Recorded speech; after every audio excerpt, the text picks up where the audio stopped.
Howdy, this is Tubalcain again, this time with the great news that I bought another lathe, and this is a Logan lathe, and I wish I would have taken videos earlier today as I picked this up in a suburb of Chicago at what I thought was a fair price, especially considering all of the accessories and doodads that came with it. This is I believe a 10-inch. I got to look it up and find out exactly what model it is, but that's it. It's just sitting on the chip pan. It's not bolted down. I'll give you a few more close-ups, and you will see this in many of my videos in the future, but there's the tailstock and a dog plate, and underneath that plate is a steady rest, which I'm really glad to have. Now I've got two carts here loaded with other things that came with it, so we're going to go through all of that, kind of like one of my toolbox tours. And then here's my other cart. Got some stuff on the bottom there, and on the floor there is a taper attachment, which I was very glad to get, that is marked Logan Actuator Company, or Logan Company, I guess it is. And then on the top of the cart we got 3 boxes that we will go through, and that one on the bottom. This is the motor and drive and switch assembly and wire and everything that will need to be mounted. Just laying on the floor now. It's a Craftsman motor, but that's all I've noticed about it. I just got it home 15 minutes ago, and I'm very excited, and I'm going to go through all these boxes with you, and it's the first time for me. I haven't had a chance to look through any of this stuff yet. I did buy this over Craigslist from a very nice man and his wife in the suburbs, and other than what was pictured on Craigslist, I'm not sure what's in these boxes, so let's go through them. Correction from a moment ago, I said Logan Actuator Company. That's the current name of the company. This is the original name of the company, Logan Engineering, out of Chicago. Parts are still available for these machines through Logan Actuator. Now on the lathe itself, before I get into the boxes, I know I'm procrastinating here, but if you can see this quick change gearbox here, you will notice that it is a different color, ever so slightly, from the rest of the lathe, and it might not show up.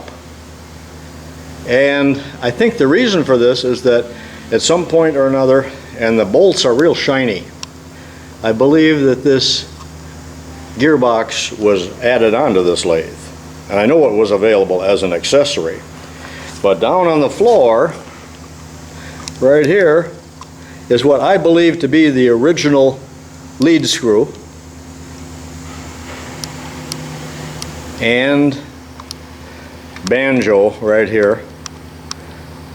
And I think they're off of this lathe, but they might have been parts from another lathe, and I'm not sure what we're all going to discover in this box, but I'm glad that it has a quick change gearbox on it, or I probably would not have bought it.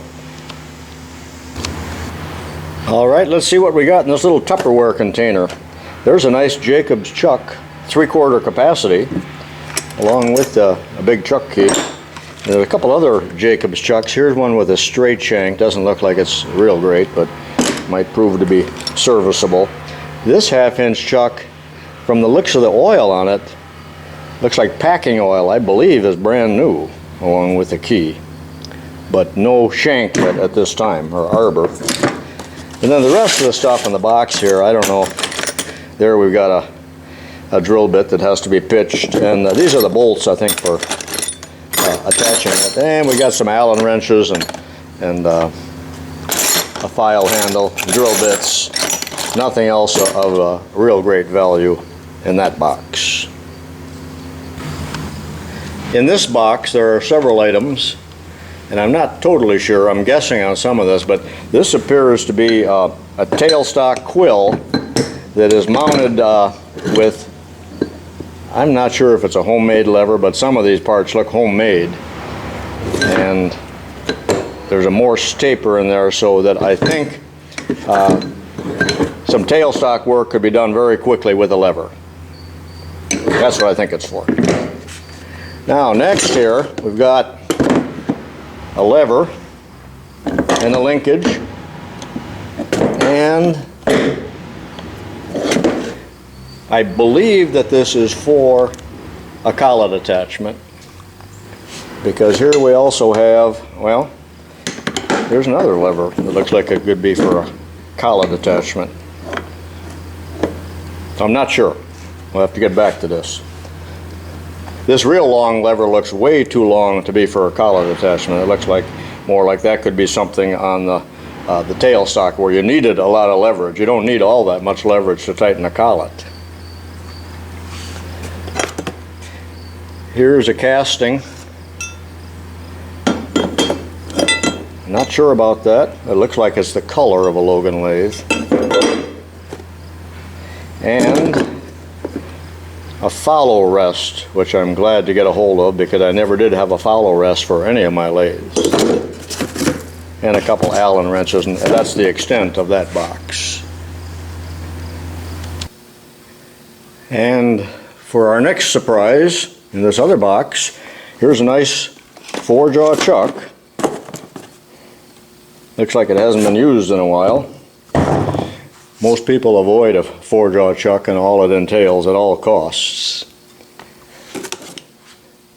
Here's a nice little tool turret for the tool post. That's nice. I hope it's the right size T-bolt. And here is the drawbar that I'm really interested in, protected by oily paper. That takes a small collet, of course, which I'm not, I think it's a 3C, but we'll soon see.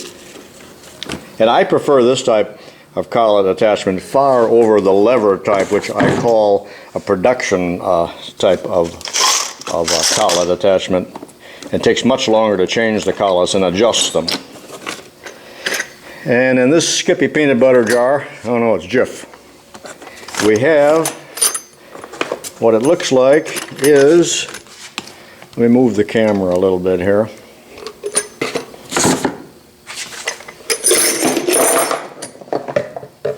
There we've got collets. Looks like about 6 collets. There's a 7th one, and the thread protector and the ever important nose adapter. And everything is oiled very nice, so somebody went to an effort when they put this away, whenever that was. And these are marked Hardinge 3AT. Not the same as a 3C, which I have. Well, that's a hermaphrodite. That's not a match. So the 3ATs, which is a good collet size. Here's a Skippy peanut butter jar full of small taps. Look like about to be number 1024, just from a cursory glance. Here's another jar. Those are feeler gauges, of which I already own 40.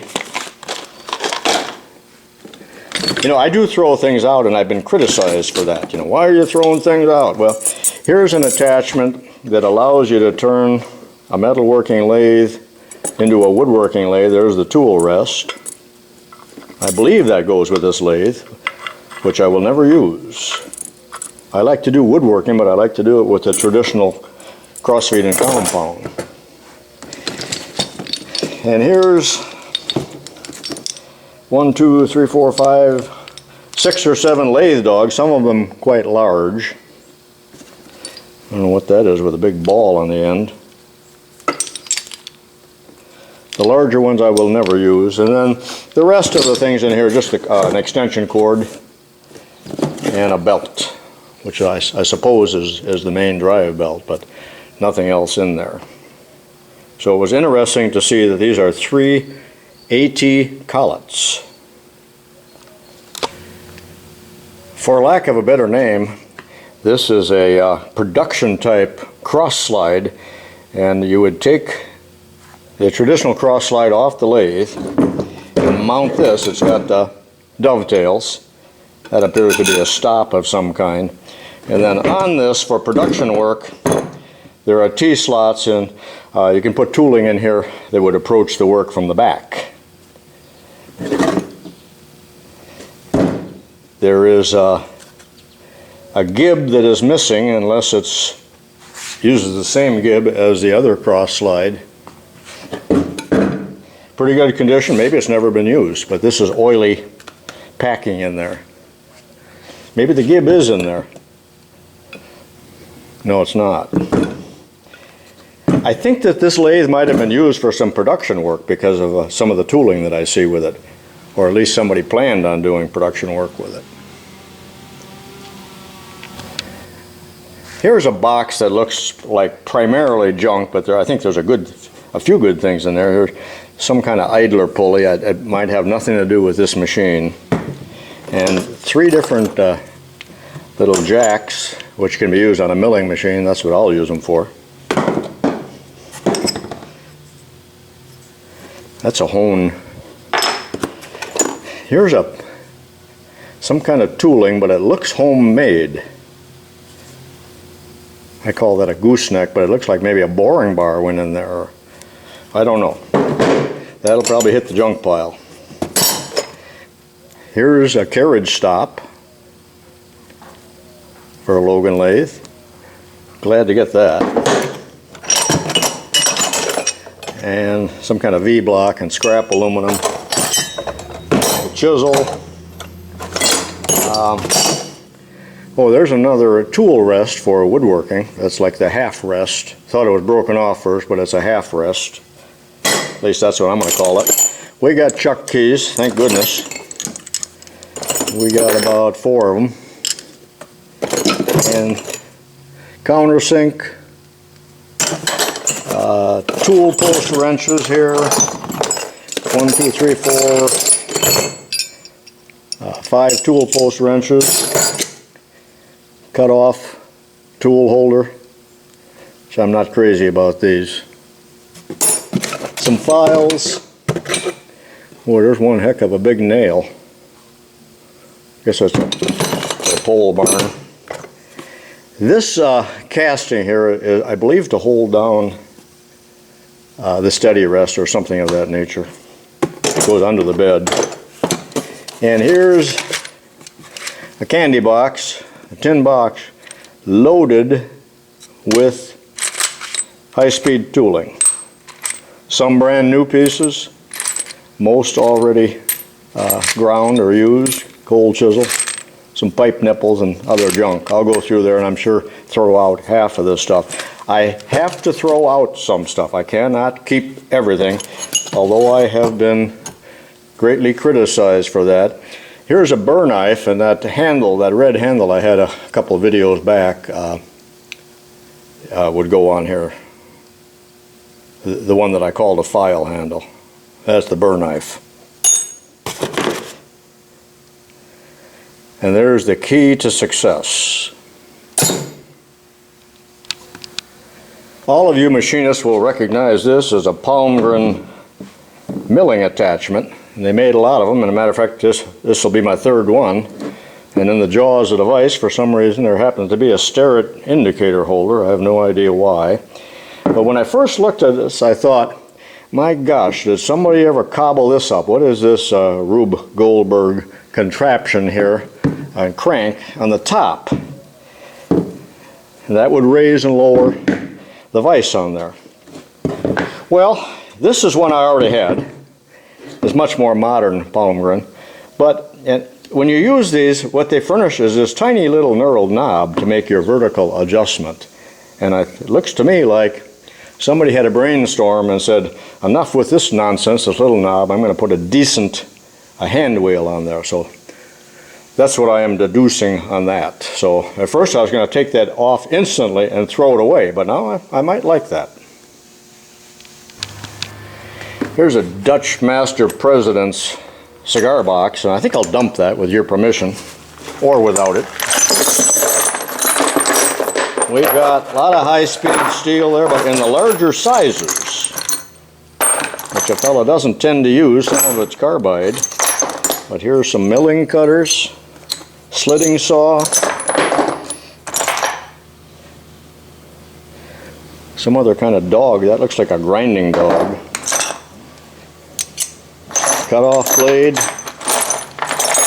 another chuck key or Allen wrench, I guess. Drill drift, that's been ground down and mutilated, a number 2. Another drift. Okay, we got some goodies in there in that Dutch Master box.